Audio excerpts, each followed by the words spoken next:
pour illustrer le message que j'ai retenu en fin de semaine de la parabole là, qui parle du pharisien puis du publicain. Je vous conte un fait que j'ai vécu il y a quelques années, pendant les années de pandémie. J'étais curé de quelques paroisses à Saint-Hyacinthe à l'époque.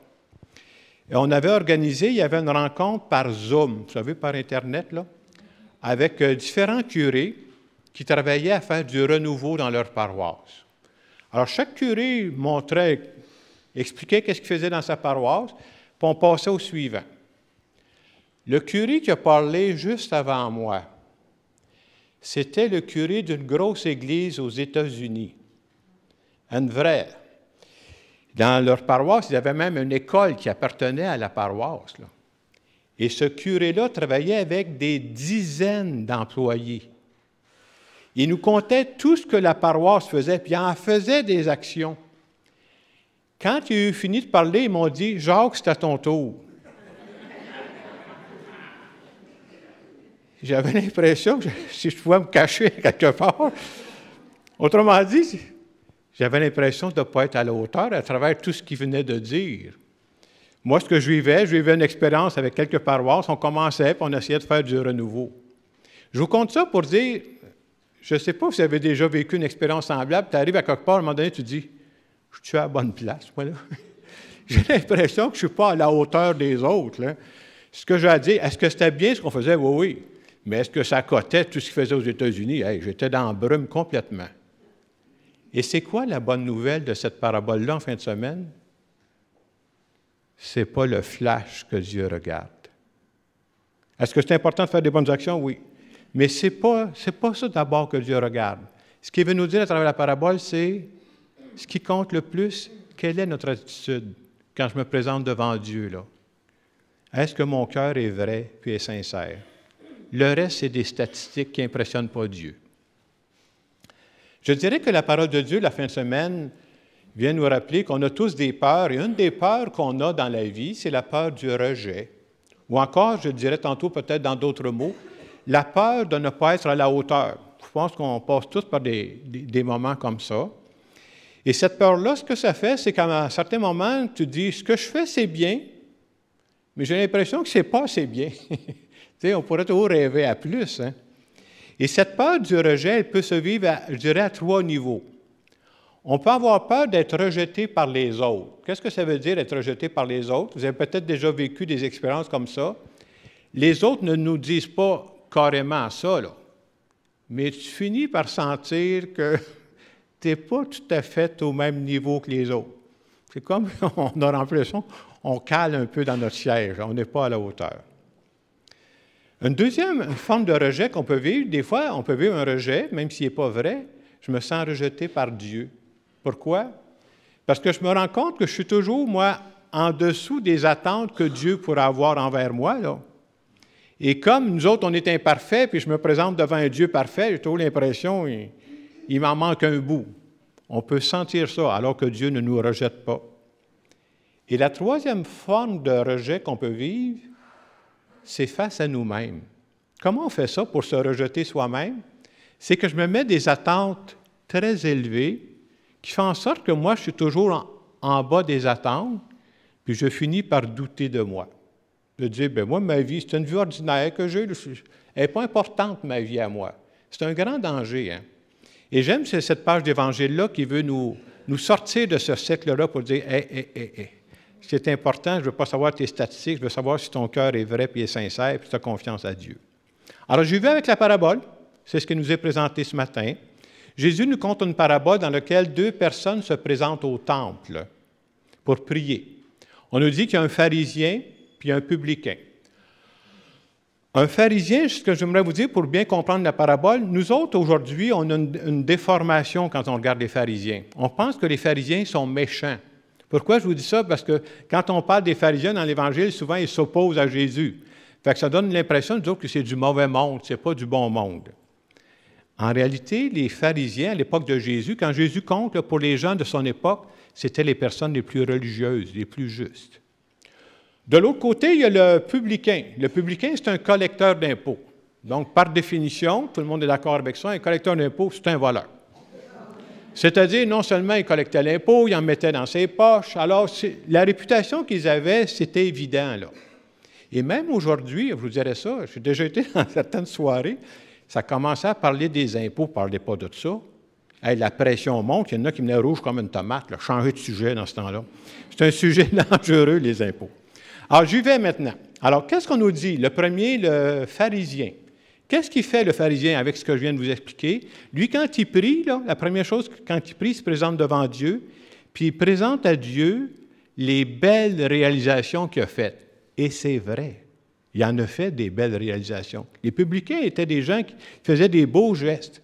Donc, c'était ça qu'il présente à Dieu. Mais en même temps, regardez l'attitude qu'il a. Je te rends grâce que je ne suis pas comme les autres, moi, là.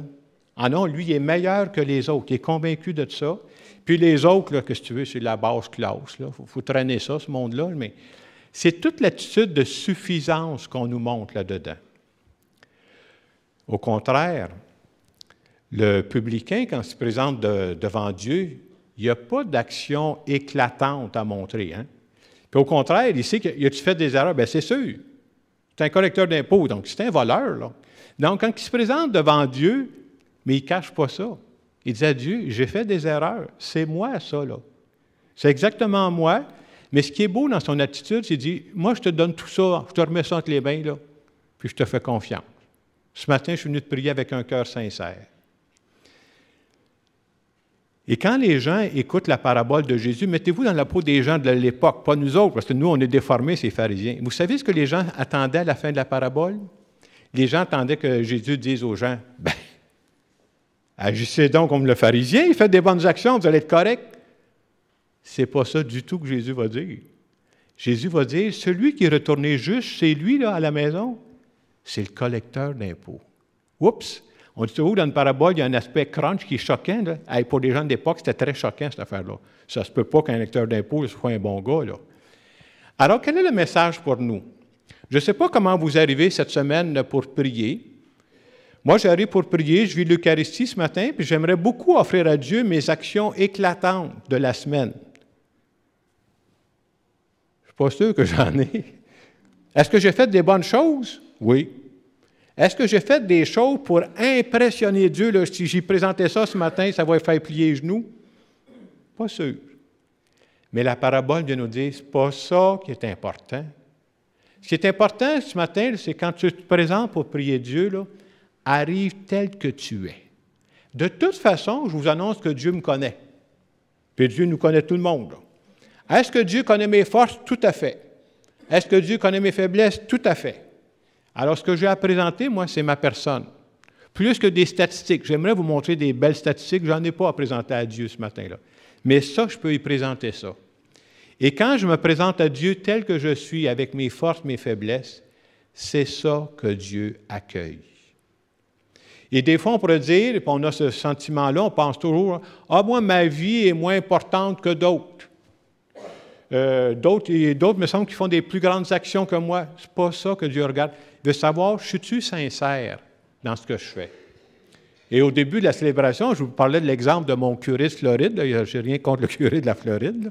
Un jour, si je suis vieux, je serai curé en Floride. Non. Mais ce que Dieu voulait me montrer à travers ça, je vous dirais ce matin, est-ce que c'est vrai, supposons qu'il y a des églises aux États-Unis qui sont plus grosses que la nôtre? Bien, tout à fait. Hey, c'est vrai. Est-ce que ça veut dire que ces gens-là, aux yeux de Dieu, sont meilleurs que nous? Pas du tout. Qu'est-ce qui nous est demandé, nous autres, là? Peu importe le milieu où on est, présentons-nous tels que nous sommes, puis on essaie de faire notre possible, là. C'est tout ce que Dieu nous demande. Et Dieu, dire à Dieu, moi, je t'offre ça, là. Je t'offre ce que je vis présentement, puis je sais que si je te l'offre, toi, tu es capable de transformer ça pour en faire sortir du bien. Ça, c'est le vrai message que je voudrais qu'on retienne ce matin. Et c'est important parce que ça nous permet de garder l'espérance dans ces moments-là. En terminant cette homélie, je vais faire une prière en notre nom à tous.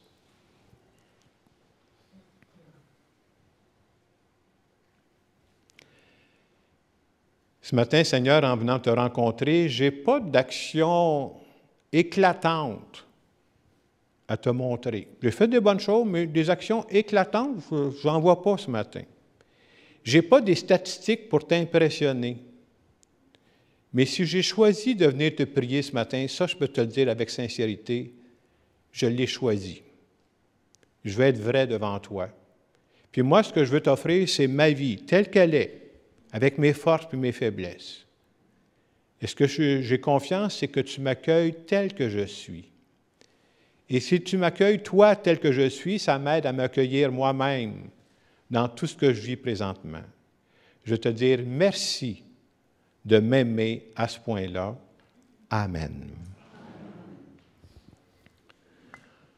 Ce matin, on est venu vivre l'Eucharistie. Je ne sais pas ce que vous avez à offrir à Dieu. Peut-être que vous avez fait des grandes choses cette semaine. Dites-y. Si c'est vrai, dites-y. Mais même si vous avez fait juste des choses du bien, mais du bien ordinaire, dites-y aussi. Puis de faire confiance, un peu tantôt, quand je vais offrir le pain et le vin, là, il va le transformer. Il va transformer le petit bien qu'on a fait cette semaine, puis il va en faire sortir du grand bien. Je vous laisse quelques instants pour en parler avec Dieu.